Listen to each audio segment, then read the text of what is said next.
నమస్కారం. టీశాట్ వీక్షకులకు స్వాగతం. తెలంగాణ రాష్ట్ర పబ్లిక్ సర్వీస్ కమిషన్ నిర్వహిస్తున్నటువంటి గ్రూప్ 1 మెయిన్స్కి సంబంధించి టీశాట్ ద్వారా మనము అనేక అంశాలు చర్చిస్తున్నాం. ముఖ్యంగా పర్యావరణానికి సంబంధించి అభివృద్ధి పర్యావరణం అనేటువంటి అంశంలో అంటే పేపర్ 4 సెక్షన్ 3లో ఎకానమీలో భాగంగా చెప్పినప్పటికీ వాస్తవానికి అభివృద్ధి అనేటువంటిది పర్యావరణంతో ముడిపడి ఉంది అనేటువంటి మెసేజ్ని ఇవ్వడం కోసం సిలబస్లో ఎకానమీ పేపర్లో పర్యావరణానికి సంబంధించినటువంటి అంశాలు, దీనిలో వాస్తవానికి ఎకానమీ పార్ట్ లేనే లేదు. కానీ ఒక సెక్షన్ పైన భారతదేశ ఆర్థిక వ్యవస్థ అని చెప్పినటువంటి పేపర్లో 50 మార్కులు కేవలం పర్యావరణానికి సంబంధించినటువంటి అంశాన్ని చేర్చడం వెనుక ఉద్దేశం ఏంటంటే, సో ప్రభుత్వాలు అభివృద్ధి ఆర్థికం అనేటువంటి కోణం అనేది పర్యావరణాన్ని పరిగణలోకి తీసుకుని జరగాలి తప్ప పర్యావరణంతో సంబంధం లేకుండా జరిగే అభివృద్ధి నిజమైన అభివృద్ధి కాదు, అది నిజమైన ఆర్థిక వ్యవస్థ కాదు అనేటువంటి సంకేతం ఇవ్వడం కోసమే సిలబస్లో మనకి ఇచ్చేస్తారు. గతంలో ఎకానమీ అనగానే మనకు ఎకానమీకి సంబంధించిన సిద్ధాంతాలు ఉండేవి, కానీ ఈరోజు ఎకానమీలో పర్యావరణాన్ని భాగం చేశారు. నిజానికి ఎకానమీని పర్యావరణంలో భాగమా లేదా పర్యావరణంలో ఎకానమీలో పర్యావరణం అనేటువంటి దాన్ని పరిశీలించినప్పుడు ముందు పర్యావరణం బాగుంటేనే ఎకానమీ. అంటే ఆరోగ్యం ముఖ్యమా మనకు డబ్బులు ముఖ్యమా అని సందర్భం వచ్చినప్పుడు ఏం చెప్తాము? ఆరోగ్యమే మహాభాగ్యం అంటాం. అంటే డబ్బుల కంటే ముందు ఆరోగ్యంగా ఉండాలని చెప్తాము. ఇక్కడ కూడా సందర్భం సేమ్ సూత్రాన్ని, మీకు ఎకానమీ కావాలా పర్యావరణం కావాలా, అంటే డబ్బులు కావాలా ఆరోగ్యం కావాలన్నప్పుడు మనకు ఆరోగ్యమే కావాలని ఎట్లా అంటామో, ఇక్కడ కూడా ఆర్థిక వ్యవస్థ కేవలం డబ్బుల రూపంలో కొనసాగాలా లేదా పర్యావరణం కూడా కాపాడుకోవాలంటే పర్యావరణాన్ని కాపాడుకోవాలంటే ఎప్పటికైనా అభివృద్ధి జరుగుతుంది అని చెప్పేటువంటి ఉద్దేశంతో ఒక సెక్షన్నే అభివృద్ధి, దానివల్ల తలెత్తేటువంటి పర్యావరణ సమస్యలు, వీటిని పరిగణలోకి తీసుకోవాలి అనేటువంటి ఒక మెసేజ్ని ఇచ్చారు. ఈ పరంపరలో మనము టీశాట్ ద్వారా అనేక ఎపిసోడ్స్లో అనేక అంశాలను విస్తృతంగా అభ్యర్థులకు పరీక్ష కోణంలో ఉపయోగపడే విధంగా మనం వివరించడం జరిగింది. అవి మీకు యూట్యూబ్లో కూడా అందుబాటులో ఉన్నాయి. ఈరోజు వాతావరణ మార్పులకు సంబంధించి అంతర్జాతీయంగా అనేక సదస్సులు జరుగుతున్నాయి, అనేక తీర్మానాలు జరుగుతున్నాయి. దాంట్లో భారతదేశం కూడా భాగస్వామిగా ఉంటుంది. కాబట్టి భారతదేశం యొక్క వ్యూహం ఏమిటి అసలు, అంటే భారతదేశానికి ప్రత్యేకమైన ఒక స్ట్రాటజీ ఉందా అనేటువంటి సందర్భం వచ్చినప్పుడు భారతదేశం యొక్క పాత్ర ఏమిటి అనేది కూడా మనం చర్చించాలి. సో నిజానికి భారతదేశానికి సంబంధించి కేస్ స్టడీగా తీసుకుంటే ఈ వాతావరణ మార్పుల కారణంగా నష్టపోయినటువంటి ఆర్థిక రంగం, దాన్ని పునరుజ్జీవనం చేసేటువంటి సందర్భం. అంటే మనకి వాతావరణ మార్పుల వల్ల వ్యవసాయం క్షీణిస్తున్నది, అనేక రకాల ఆర్థిక సంపద నష్టపోతున్నాం. కాబట్టి ఈ నష్టపోయినటువంటి ఆర్థిక రంగానికి పునరుజ్జీవనం కల్పించాలి. అట్లాగే కాలుష్యాల నివారణకు సంబంధించి అంతర్జాతీయ స్థాయిలో నిర్ణయించినటువంటి అన్ని రకాల కార్యక్రమాలు ఏవైతున్నాయో వాటిని తప్పనిసరిగా అమలు చేయాలి.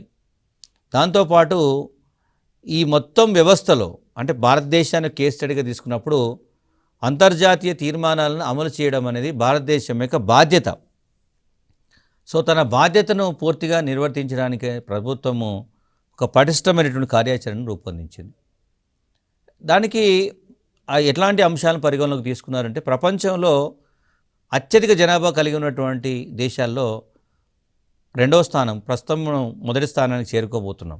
అధికారికంగా ఇంకా మనకి 2022 23కి వచ్చేసాం. బట్ 2022లోనే మనకి 2021 జనాభా లెక్కలు రావాలి. సో ఈ లెక్కలు కనుక అధికారికంగా మనకు వెల్లడైతే, సో 2021 సెన్సస్ కనుక మనం వెల్లడైతే ఆటోమేటిక్గా ప్రపంచంలో చైనాను దాటి భారతదేశం ముందులో ఉన్నట్టు మనకు స్పష్టంగా అర్థమవుతుంది. కాబట్టి ఆ నేపథ్యాన్ని చూసినప్పుడు ఈ ఇంత పెద్ద జనాభాపై వాతావరణ మార్పుల యొక్క ప్రభావం ఎట్లాంటి ప్రభావం చూపుతుంది, కాబట్టి అలా ప్రభావం చూపకుండా వాటిని నివారించడం కోసం ఎలాంటి చర్యలు చేపట్టాలి. సో దాని నేపథ్యంలో ప్రపంచవ్యాప్తంగా మనకి విడుదలవుతున్నటువంటి కర్బన ఉద్గారాలు ఏవైతున్నాయో వాటి విషయానికి చూస్తే భారతదేశం యొక్క వాటా, అంటే ప్రపంచంలో ఒక 100% తీసుకుంటే దాంట్లో భారతదేశానికి సపోజ్ 4% వాటా మాత్రమే ఉన్నప్పటికీ వాస్తవానికి ఆర్థిక అభివృద్ధి కార్యక్రమాల అమలు సమర్థవంతంగా లేదా తప్పనిసరిగా ముందుకు తీసుకుపోవాలంటే అంశం వచ్చినప్పుడు సో చాలా వరకు కాలుష్యం పెరుగుతుంది. ఆర్థిక అభివృద్ధి కార్యక్రమాలను మనం అమలు చేయాల్సి వచ్చినప్పుడు ఎక్కువ మొత్తంలో పరిశ్రమలను స్థాపించాల్సి వస్తుంది. పట్టణాలు వెలుస్తాయి. ఇప్పటికే పట్టణ జనాభా మనకు ఆల్మోస్ట్ 40% దాటి ముందుకు వస్తున్న సందర్భం ఉంది. రాబోయే 2 దశాబ్దాల్లో 50% దాటుతుంది. కాబట్టి ఆర్థిక అభివృద్ధి కార్యక్రమాలను అంటే పారిశ్రామికీకరణ పట్టణీకరణ వేగవంతం చేయడం, అలాగే ఆధునిక జీవనానికి అలవాటు పడడం, ఆ పరంపరలో కాలుష్యము చాలా ఎక్కువ మొత్తంలో విడుదలయ్యేటువంటి అవకాశం ఉంది. కాబట్టి సాధ్యమైనంత వరకు తగ్గించేందుకోసం ప్రత్యేకమైన కార్యాచరణ చూస్తుంది. రాబోయే 2 దశాబ్దాలు చూస్తే మనకి చాలా కీలకమైనటువంటి దశ ఇది.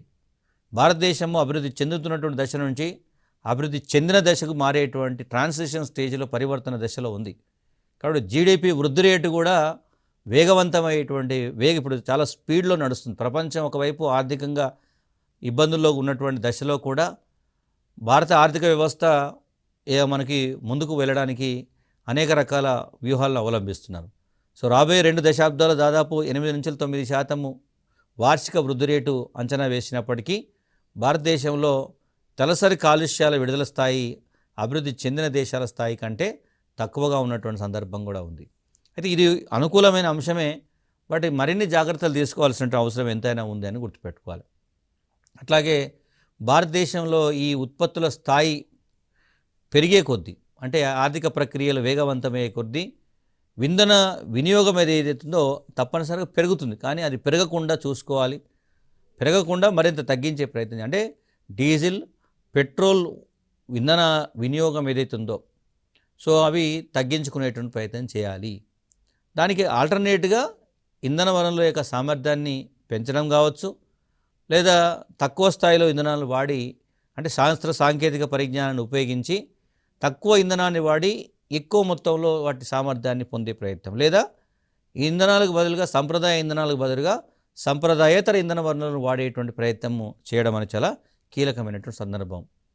అట్లాగే అటానమస్ టెక్నాలజీ మార్పులతో కూడా ఈ కాలుష్యాల విడుదలతో తగ్గిస్తున్నారు. భారతదేశంలో వీటిని అనేక రకాలు ఒకసారి కనుక మనం కేస్ స్టడీగా చూస్తే 2020 నాటికి కార్బన్ డైఆక్సైడ్ తలసరి విడుదల ఏదైతే ఉందో అది సంవత్సరానికి సగటున 2 నుంచి 2.5 టన్నుల వరకు ఉండే అవకాశం ఉందని చెప్పారు. 2030 నాటికి చూస్తే 3 నుండి 3.5 టన్నులకు ఉండవచ్చని అంచనా వేశారు. ఇక్కడ గమనించాల్సింది ఏంటంటే ఒక 10 సంవత్సరాల కాలంలో, ఒక దశాబ్ద కాలంలో 2.25 నుంచి 3.35కు పెరగడం అనేది ఒక ప్రమాదకరమైనటువంటి సంకేతాన్ని సూచిస్తున్న సందర్భం ఉంది. కాబట్టి మరింత అప్రమత్తంగా ఉండాల్సినటువంటి అవసరము ఉంది అనేది మనకు స్పష్టంగా అర్థమవుతుంది. నిజానికి భారతదేశంలో ఒకసారి కనుక పరిశీలిస్తే ప్రధానంగా ఏమిటి, ప్రపంచవ్యాప్తంగా ఈ సంక్షోభమంతా గ్రీన్ హౌస్ వాయువుల విడుదలపైన ఆధారపడింది. ఎక్కడైతే ఎక్కువగా గ్రీన్ హౌస్ వాయువులు విడుదలవుతున్నాయో ఆ విడుదల కాకుండా జాగ్రత్త తీసుకోవాల్సినటువంటి అంశాలపైనే అన్ని దేశాలు కృషి చేస్తున్నాయి. ముఖ్యంగా అభివృద్ధి చెందిన దేశాల్లో విడుదలవుతున్నటువంటి కర్బన ఉద్గారాల స్థాయి కంటే కూడా భారతదేశంలో తలసరి గ్రీన్ హౌస్ వాయువుల విడుదల అనేది ఎక్కువ కాకుండా చూసుకోవాల్సినటువంటి అవకాశం. ఎందుకంటే భారతదేశం అభివృద్ధి చెందుతున్నటువంటి దశలో ఉంది. సో ఈ దశలో మనం ఆర్థిక ప్రక్రియలను వేగవంతం చేసుకుంటాం. బట్ ఈ దశలో కూడా అభివృద్ధి చెందిన దేశాలతో పోలిస్తే భారతదేశం తక్కువ మొత్తంలో కర్బన ఉద్గారాలను ఉత్పత్తి చేసే విధంగా కఠినమైనటువంటి నియంత్రిత విధానాలను అమలు చేయాల్సిన అవసరం ఉంది. ఒక 2005తో పోల్చినప్పుడు చూస్తే మనం దాదాపు 2020 నాటికి ఈ ఎస్పెషల్లీ గ్రీన్ హౌస్ వాయువుల విడుదల స్థాయిని అనేది 20 నుంచి 25% తగ్గిస్తామని భారతదేశం గతంలోనే ప్రకటించింది. కాబట్టి సో ఈ అష్యూరెన్స్ ఇచ్చింది. కాబట్టి ఈ అష్యూరెన్స్కి తగ్గట్టుగా సో భారతదేశం కూడా పటిష్టమైనటువంటి కార్యాచరణ ప్రణాళికను అమలు చేసేటువంటి ప్రయత్నం చేస్తుంది. సో దీనికోసము జాతీయ అంతర్జాతీయ స్థాయిలో అనేక రకాల ప్రయత్నాలు చేస్తున్నారు. ముఖ్యంగా అంతర్జాతీయ స్థాయిలో అంతర్జాతీయ సహకారం, ఆర్థిక సహకారం కావచ్చు, శాస్త్ర సాంకేతిక పరమైనటువంటి సహకారం కావచ్చు, అదేవిధంగా టెక్నాలజీ సంబంధించినటువంటి సపోర్ట్ తీసుకోవడం కావచ్చు. వాటితో పాటుగా వనరులను ఎంపిక చేసినటువంటి రంగాలకు మాత్రమే కేటాయించి కొన్ని సెలెక్టెడ్ సెక్టార్స్ ఏవైతున్నాయో వాటికి కేటాయించి ప్రణాళికాబద్ధమైనటువంటి నివారణ చర్యలు, అంటే ఒక ప్లాన్డ్గా వాటిని సిస్టమేటిక్గా ఆ నివారణ చర్యలు చేపట్టి ఒక నిర్దేశితమైనటువంటి లక్ష్యాలను సాధించేందుకోసము భారత ప్రభుత్వం ప్రత్యేకమైనటువంటి కార్యాచరణను రూపొందించి అమలు చేస్తున్నటువంటి సందర్భం ఉంది. కాబట్టి ఈ అంశాలను కనుక మనం పరిగణలోకి తీసుకుంటే అంతర్జాతీయ పరిణామాల నేపథ్యంలో భారతదేశం కూడా కొన్ని ఎంపిక చేసిన రంగాలకు వనరులను ఒక స్థాయిలో వినియోగించుకోవడం, అవసరమైతే వాటికి ప్రత్యామ్నాయ మార్గాలను అన్వేషించడం, అట్లాగే నివారణ చర్యల కోసం ఒక ప్రణాళికాబద్ధమైనటువంటి చర్యలు చేపట్టడం, కొన్ని ఫిక్స్డ్ టార్గెట్స్ పెట్టుకొని ఆ టార్గెట్స్ని రీచ్ కావడం కోసం కమిట్మెంట్తోని ఒక ప్రణాళికతోని ముందుకు పోయేటువంటి ప్రయత్నం భారతదేశం చేస్తున్నటువంటి సందర్భం ఉంది. దాంట్లో భాగంగానే మనకు జాతీయ స్థాయిలో చేసినటువంటి ఒక కార్యాచరణ ప్రణాళిక ఏంటంటే వాతావరణ మార్పులపై జాతీయ కార్యాచరణ ప్రణాళిక. ఇది ఒకసారి షార్ట్ నోట్ కూడా అడుగుతారు, గతంలో ఒకసారి అడిగారు. So national action plan for అంటే క్లైమేట్ చేంజ్ అంటాం. సో క్లైమేట్ చేంజ్ పైన జాతీయ స్థాయిలో ఒక కార్యాచరణ అంటే ఇంప్లిమెంటేషన్ ఎట్లా, వాతావరణ మార్పులను నియంత్రించడం కోసము భారత ప్రభుత్వము యొక్క వ్యూహం ఏమిటి అంటే దానికి ఎగ్జాంపుల్ జాతీయ కార్యాచరణ ప్రణాళిక. సో 2008లోనే ఈ కార్యాచరణ ప్రణాళికను రూపొందించింది. ప్రధానమైన ఉద్దేశం ఏమిటి అంటే వాతావరణ మార్పులను పూర్తిగా నియంత్రించడం. వాతావరణ మార్పులను నియంత్రించడం అంటే వాతావరణ మార్పులకు కారణమవుతున్నటువంటి కాలుష్యాలను నియంత్రించడం. సో ఇక భారతదేశానికి సంబంధించి చెప్పేటప్పుడు ఈ జాతీయ కార్యాచరణ ప్రణాళికను చాలా ప్రధానంగా మనం అర్థం చేసుకోవాలి. ఈ ప్రణాళిక ప్రకారం ఏంటంటే వాతావరణ మార్పులకు అనుగుణంగా, సో వాతావరణ మార్పులు అనేకం సంభవిస్తూ ఉన్నాయి. సో వాటికి అనుగుణంగా ప్రజలు కూడా తమ జీవన విధానాలను మార్చుకునేటువంటి విధంగా చర్యలు చేపట్టడం. ఇప్పుడు ఎందుకంటే దాన్ని ఒక్కోసారి డైరెక్ట్గా ఎదుర్కోలేని పరిస్థితి ఉండొచ్చు. సో దానికి ఏం చేస్తాము, మార్పులకు తగ్గట్టుగా అడాప్ట్ అయ్యేటువంటి సందర్భం. అవసరమైతే దేశ అభివృద్ధి నమూనాలను కూడా పర్యావరణ పరంగా అంటే పర్యావరణానికి తగ్గట్టుగా అభివృద్ధి నమూనాలను కూడా రూపొందించుకోవడం అనేది దీంట్లో ప్రధానమైన అంశం. అంటే అట్లాగే ప్రత్యేక కార్యక్రమాలను కూడా అమలు చేయడం కోసం, అంటే అవసరమైతే దేశ అభివృద్ధి నమూనా కూడా పర్యావరణానికి అనుకూలంగా ఉండేటట్టు. అంటే మనం ఇప్పుడు సస్టైనబుల్ మోడల్స్కి వచ్చేసినాం, సుస్థిరాభివృద్ధి నమూనాలను అవలంబిస్తున్నాం. అంటే ప్రపంచవ్యాప్తంగా అన్ని దేశాలు కూడా ఈ సస్టైనబుల్ డెవలప్మెంట్ పైన ప్రధానంగా దృష్టి పెడుతున్నాయి. కాబట్టి మరింత సమర్థవంతంగా పటిష్టవంతంగా ఈ గ్రీన్ హౌస్ వాయువులను నియంత్రించాలంటే పర్యావరణానికి అనుకూలమైన పర్యావరణానికి ఉపయోగపడేటువంటి నమూనాలను రూపొందించాల్సిన అవసరం ఉంది. సో దీంట్లో ఏం చేస్తారు ఒకసారి కనుక మనం పరిశీలిస్తే, భారతదేశానికి సంబంధించినటువంటి ఈ కార్యాచరణ ప్రణాళికలో ప్రధానమైన అంశాన్ని కనుక మనం పరిశీలిస్తే, సో జనరల్గా ప్రజల యొక్క జీవన ప్రమాణాన్ని ఫస్ట్ పరిగణలోకి తీసుకుంటారు. ఎందుకంటే అల్టిమేట్గా ఒక దేశం యొక్క అభివృద్ధి అనేది ప్రజల జీవన ప్రమాణంలో మెరుగుదలపైన ఆధారపడుతుంది. అంటే ఆ దేశంలో ఉండేటువంటి ప్రజల యొక్క జీవన ప్రమాణ స్థాయి పెరిగింది అంటే ఆ దేశం అభివృద్ధి చెందుతున్నది అనేటువంటి సంకేతం వస్తుంది. సో దాన్ని ఆపకూడదు. ఎందుకంటే మనం పర్యావరణంలో మార్పు వచ్చిందని చెప్పి ప్రజల జీవన విధానానికి ఆటంకం కలిగే విధంగా ఉండేటువంటి పరిస్థితులను మనం నియంత్రించకపోతే సమస్య. ప్రజల జీవన ప్రమాణాలను పెంపొందించడానికి అభివృద్ధి రేటు అవసరం. సో కాబట్టి జీడిపిలో వృద్ధి రేటు సంబంధించి చెప్పేటప్పుడు, ఎకానమీకి సంబంధించి చెప్పేటప్పుడు ప్రజల యొక్క జీవన ప్రమాణాన్ని పరిగణలోకి తీసుకోవాల్సిన అవసరం ఉంది అని చెప్తూనే వృద్ధి రేటును సాధించాలి, వృద్ధి రేటు ఉండాలి. బట్ అదే సమయంలో ఆ వృద్ధి రేటు వల్ల జరిగేటువంటి నష్టాన్ని కొంత నియంత్రించాలి అనేటువంటి దీంట్లో నేషనల్ యాక్షన్ ప్లాన్లో స్పష్టంగా సూచించారు. సో అదే సమయంలో వాతావరణ మార్పుల కారణంగా జనజీవనం ఏదైతుందో ప్రజల యొక్క సాధారణ జీవనం దెబ్బతినకుండా ప్రజలను కాపాడాలని చెప్పారు. సో ఒకసారి ఇది అంతర్జాతీయ సంక్షోభం. కాబట్టి అంతర్జాతీయ సంక్షోభంలో భారతదేశం యొక్క పాత్ర ఏమి ఉంటుంది, భారతదేశము ఎక్కడో ప్రపంచంలో ఎక్కడో విడుదలైనటువంటి కాలుష్యాన్ని ఈ దేశంలో ఉండేటువంటి ప్రజలపైన పడుతున్నప్పుడు మరి ఈ దేశ కార్యాచరణ ప్రణాళిక ఎలా ఉండాలి? అంటే వాతావరణ మార్పుల కారణంగా జనజీవనం అనేది దెబ్బతినకూడదు అని. అంటే ప్రభుత్వము అన్నిటికీ సిద్ధంగా ఉండాలి.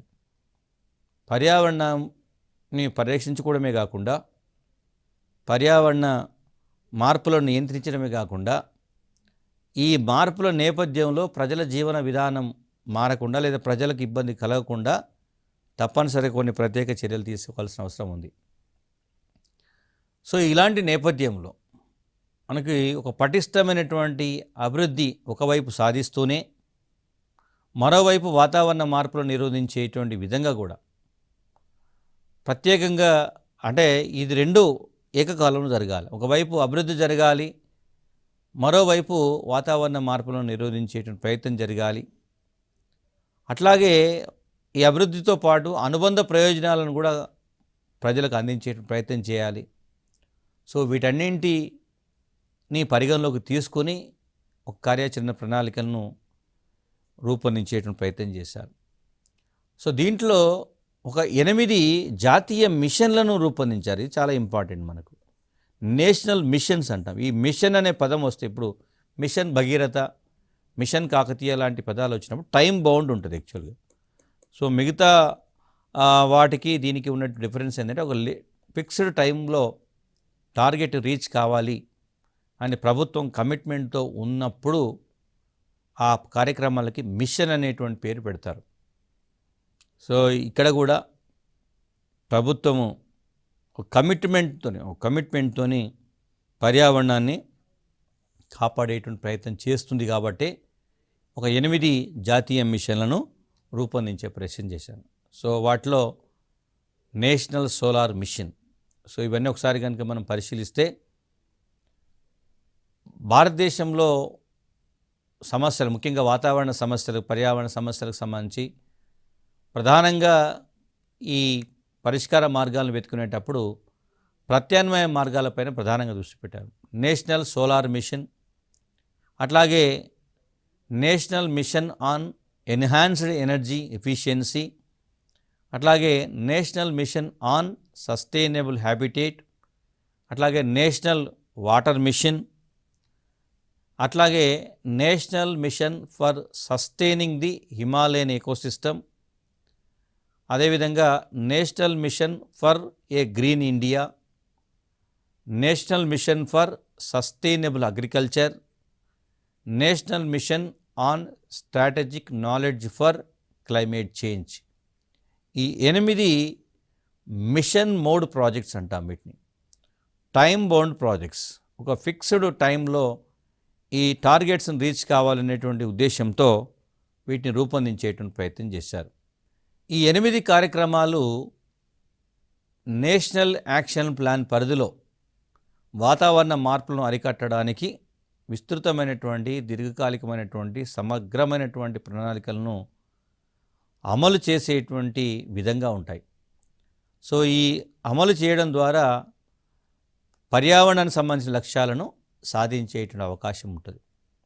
కాబట్టి ఈ 8 కార్యక్రమాలు, ఈ 8 మిషన్స్ ఏవైతున్నాయో, మనం ఇందాక వ్యూహం అన్నాం. ఈ వ్యూహం ఏమిటి అంటే నేషనల్ యాక్షన్ ప్లాన్ అనేది వ్యూహం. సో జాతీయ కార్యాచరణ ప్రణాళిక అనేటువంటిది వ్యూహం అవుతుంది. సో మనం ఎగ్జామ్లో క్వశ్చన్ ఇచ్చినప్పుడు, సో ఎలాంటి అంటే ప్రశ్న అడిగినప్పుడు భారతదేశం యొక్క పాత్ర ఏమిటి, భారతదేశానికి సంబంధించినటువంటి వ్యూహం ఏమిటి అన్నప్పుడు మనం జనరల్గా రాసేటువంటి దానికంటే ప్రత్యేకంగా ఒక అంశాన్ని కేస్ స్టడీగా తీసుకొని, ఇప్పుడు నేషనల్ యాక్షన్ ప్లాన్ అనేది, ఒక జాతీయ కార్యాచరణ ప్రణాళిక అనేది ఒక బెస్ట్ ఎగ్జాంపుల్ అని చెప్తాం. దీంతో పాటు చాలా వ్యూహాలు ఉంటాయి.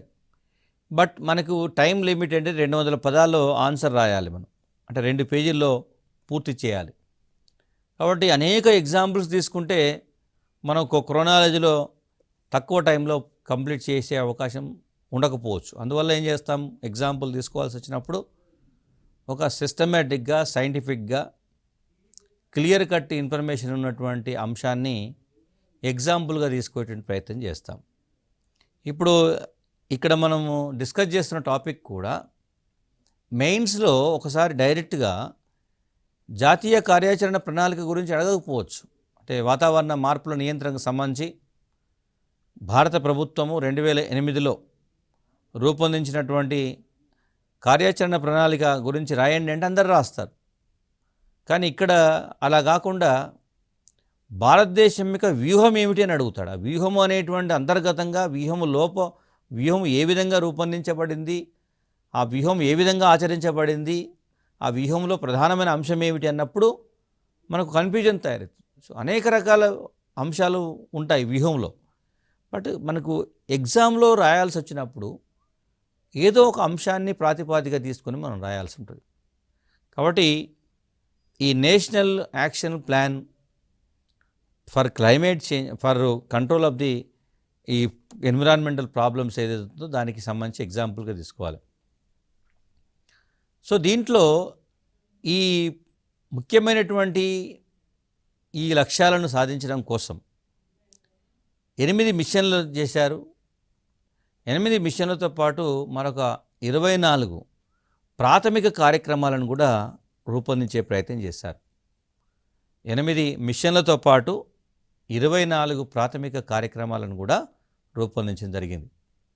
సో దాన్ని కూడా మనం అదొక వ్యూహం అంటాం. వ్యూహంలో మిషన్స్ ప్లస్ కొన్ని ప్రాజెక్టులను కూడా మనం పరిగణలోకి తీసుకునేటువంటి ప్రయత్నం చేయాలి.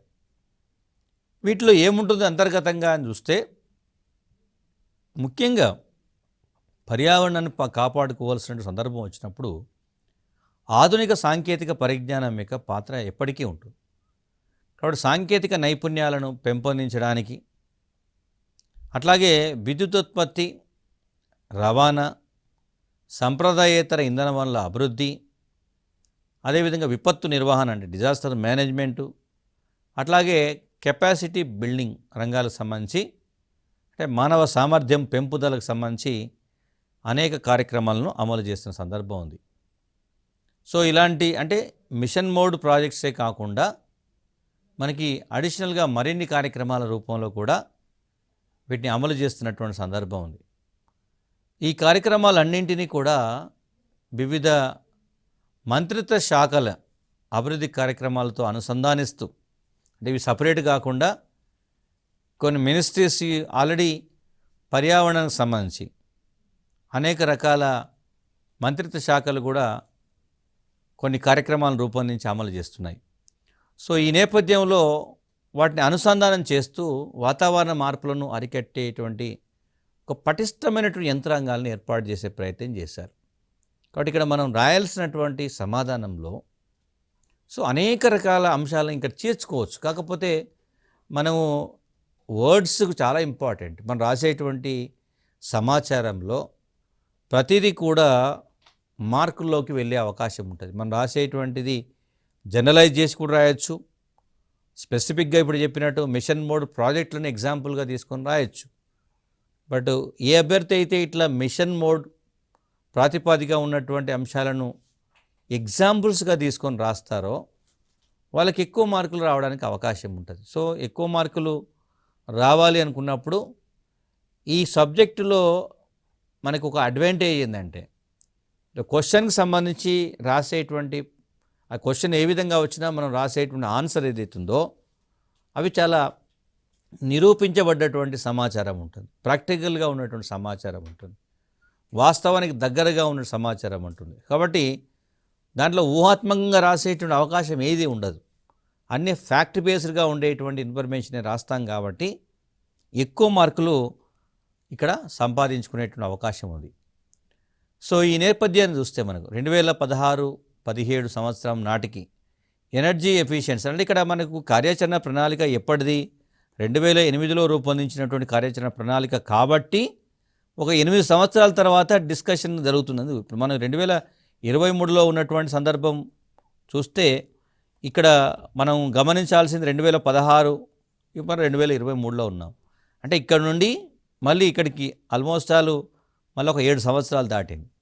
అంటే ఇప్పుడు మనం 2008 నుండి 2022 వరకు అంటే 12-13 సంవత్సరాల కాలంలో జరిగినటువంటి పరిణామాన్ని విశ్లేషించేటప్పుడు 2008 నాటి ఉన్నటువంటి పరిస్థితులు ఆ రోజు ఏమనుకున్నారు, 2016-17 నాటికి ఎనర్జీ ఎఫిషియన్సీలో 20% పెరుగుదల సాధించాలి, 11వ పంచవర్ష ప్రణాళికలో మార్గదర్శకాలకు లక్ష్యాలు ఏవైతున్నాయో వాటిని ప్రధానంగా మనం పరిశీలిస్తే 11th 5 year ప్లాన్లోనే ఈ ఎనర్జీ ఎఫిషియన్సీలో 20% పెరుగుదల సాధించాలని స్పష్టంగా పేర్కొన్నారు. కాబట్టి అది పంచవర్ష ప్రణాళికల్లో ఒక అంశంగా దాన్ని చేర్చారు. సో ఈ అంశాన్ని బ్యూరో ఆఫ్ ఎనర్జీ ఎఫిషియన్సీ సహాయంతో మినిస్ట్రీ ఆఫ్ పవర్ సో వీళ్ళు నిర్వహించేటువంటి అవకాశం ఉంది. అట్లాగే గ్రీన్ హౌస్ వాయువుల విడుదల సాంద్రతను తగ్గించడానికి, అదేవిధంగా దానికి సంబంధించిన పరిణామాలను అరికట్టడానికి, అట్లాగే తగిన ఆర్థిక వనరులను లేదా సాంకేతిక నైపుణ్యాన్ని అందించేటువంటి ఉద్దేశంతో ప్రత్యేకమైనటువంటి చర్యలు కూడా చేపట్టాలనేటువంటి దీనిలో ప్రధానమైన అంశంగా రూపొందించుకోవడం జరిగింది. అట్లాగే పారిశ్రామిక, ఇంధన, రవాణా, వ్యవసాయ, గృహ నిర్మాణ, అటవీ రంగాల్లో కూడా 2030 నాటికి గ్రీన్ హౌస్ వాయువుల విడుదలను నియంత్రించేటువంటి విషయంలో ఖచ్చితమైనటువంటి లక్ష్యాలు నిర్ణయించి దానికి తగిన కార్యక్రమాలను రూపొందించి అమలు చేయాలని కూడా పెట్టుకున్నారు. అట్లాగే వీటన్నింటినీ కూడా జాతీయ కార్యాచరణ ప్రణాళిక పరిధిలోనే ఇప్పుడు మనము అంతా కూడా ఈ కార్యక్రమాలన్నింటి కూడా 24 కార్యక్రమాలన్నింటి కూడా ఆ 8 మిషన్ మోడ్స్లోనే భాగంగా అమలు చేసేటువంటి ప్రయత్నం జరుగుతుంది. దానికి 11th 5 year ప్లాన్లో ప్రధానమైనటువంటి ఎజెండా అంశంగా చేర్చారు. చట్ట పరిధిలో, ఎగ్జిక్యూటివ్ కార్యక్రమాల పరిధిలో ప్రభుత్వం చేపట్టేటువంటి క్షేత్రస్థాయిలో ఏదైతుందో అది అమలు చేస్తాం. అంటే క్షేత్రస్థాయిలో వాటిని అమలు చేయాలనేటువంటి విషయాన్ని అంటే జాతీయ కార్యాచరణ ప్రణాళిక పరిధిలో క్షేత్రస్థాయిలో వీటిని అమలు చేసేటువంటి అవకాశం ఉంది. సో ఈ కార్యక్రమాలను ప్రత్యేక అంతర్గత లక్ష్యాలకు అనుగుణంగా సో ఇంటర్నల్ కూడా మనం కొన్ని టార్గెట్స్ ఫిక్స్ చేసుకోవడం జరిగింది. వాటికి తగ్గట్టుగా రూపొందించి దేశీయ, అంతర్జాతీయ నిధుల సహాయం చేత వీటిని సమర్థవంతంగా అమలు చేసే ప్రయత్నం చేస్తాం. సో ఈ నిజానికి ఇక్కడ అంతర్జాతీయంగా కూడా ఎందుకు చెప్తున్నామంటే భారతదేశం లాంటి వర్తమాన దేశాల్లో సో ఇంత పెద్ద టాస్క్ని కంప్లీట్ చేయాలంటే ఇంటర్నేషనల్ లెవెల్లో కూడా కొంత ఎకనామిక్ సపోర్ట్ అవసరం పడుతుంది. కాబట్టి అంతర్జాతీయ నిధుల సహకారంతో, అంతర్జాతీయ సంస్థల యొక్క సహకారంతో వీటిని అమలు చేసే ప్రయత్నం చేస్తారు. అట్లాగే అంతర్జాతీయ బాధ్యతల్లో భాగంగా కూడా కేంద్ర ప్రభుత్వము పర్యావరణ పరిరక్షణ చర్యలకు సంబంధించి దశల వారీగా వాటిని నిర్వహించే ప్రయత్నం చేస్తుంది. దేశవ్యాప్తంగా గ్రీన్ హౌస్ వాయువుల విడుదల స్థాయిని నిర్మాణాత్మకంగా విశ్లేషించి వాటి ప్రభావాలను అట్లాగే వాటి దుష్పరిణామాలను అంచనా వేసి నివారణ చర్యలు సూచించే ఉద్దేశంతో నేషనల్ కమ్యూనికేషన్ వ్యవస్థ నాట్కామ్ను రూపొందించడం జరిగింది. సో ఈ సంస్థ యొక్క సూచనల ప్రకారమే సామాజిక, ఆర్థిక, సాంకేతిక చర్యలను చేపట్టి వాతావరణ మార్పులను నివారించేందుకు ప్రయత్నం జరుగుతుంది. నాట్కామ్ వ్యవస్థను రూపొందించుకోవడం కోసము విస్తృతమైనటువంటి సమాచార సేకరణ కోసమే రీసెర్చ్ అండ్ సైంటిఫిక్ ఇన్స్టిట్యూట్లు కూడా నిర్వహించడం జరుగుతుంది. అట్లాగే వివిధ సంస్థలకు చెందినటువంటి నిపుణులు కానీ, అనుభవజ్ఞులు కానీ వారి నుంచి అభిప్రాయాలను సేకరించడం జరుగుతున్నది. అట్లాగే భారతదేశానికి సంబంధించి మనం మొట్టమొదటి నాకం నివేదిక కూడా 131 రీసెర్చ్ టీంలు కలిసి రూపొందించిన సందర్భం ఉంది. సో వీటన్నింటి అట్లాగే భారతదేశంలో ప్రాధాన్యత రంగాల్లో గ్రీన్ హౌస్ వాయువుల యొక్క విడుదల సాంద్రతపై నిర్వహించినటువంటి పరిశోధన ఫలితాలను, అట్లాగే భారతదేశంలో వివిధ ప్రాంతాల్లో వాతావరణ మార్పుల కారణంగా సంభవించినటువంటి దుష్పరిణామాలను జాతీయ స్థాయిలో విశ్లేషించి 2వ నేషనల్ కమ్యూనికేషన్ నాట్కామ్ 2 నివేదికను రూపొందించే ప్రయత్నం చేశారు. సో ఓవరాల్గా ఈ నివేదికల ద్వారా వాతావరణంపై ప్రభుత్వం చేపట్టే చర్యలు, కార్యక్రమాలను అంతర్జాతీయ కన్వెన్షన్లో కూడా సభ్య దేశాలకు వివరించేటువంటి ప్రయత్నం చేస్తుంది. దాంట్లో భాగంగానే భారత ప్రభుత్వం క్లీన్ డెవలప్మెంట్ మెకానిజం అనేటువంటి కార్యక్రమాన్ని అమలు చేస్తున్న సందర్భం. సో ఈ క్లీన్ ప్రకారం ఏమంటే అభివృద్ధి చెందిన దేశాలు ముఖ్యంగా పారిశ్రామిక ప్రభుత్వాలు ఇవన్నీ కూడా సర్టిఫైడ్ ఎమిషన్ రిడక్షన్ సర్టిఫికేట్స్ అనేవి కొనుగోలు చేసి వాటికి తగిన ధరలను చెల్లించేటువంటి ప్రయత్నం చేస్తాయి. సో ఈ విధంగా చూస్తే మన గ్రీన్ హౌస్ వాయువుల విడుదల నుంచేటువంటి కార్యక్రమాల్లో మనకి ఈ అంశాలను కూడా దృష్టి పెట్టుకోవాలి. ఇట్లాంటి సర్టిఫికేట్ల ఆధారంగానే మనకు అభివృద్ధి చెందిన దేశాలు ఏం చేస్తాయంటే కాలుష్య వాయువుల నియంత్రణ అమలుకు సంబంధించినటువంటి కార్యక్రమాలను అమలు చేయడానికి ఉపయోగించేటువంటి ప్రయత్నం చేస్తాం. ఇప్పుడు అంతర్జాతీయ మనకి సహకారం ఏదైతే ఎట్లా ఉంటున్నామో ఆ సహకారం అనేది కొన్ని సర్టిఫికేట్ల రూపంలో కొన్ని నిధులు వస్తాయి. అవి అభివృద్ధి చెందుతున్నటువంటి దేశాలు వాటిని వినియోగించుకుంటే ఎట్లా వినియోగించుకుంటే అంటే కాలుష్య వాయువుల నియంత్రణ అనేటువంటి కార్యక్రమాలను అమలు చేయడం కోసమే ఉపయోగించుకునే ప్రయత్నం చేస్తాయి. Thank you.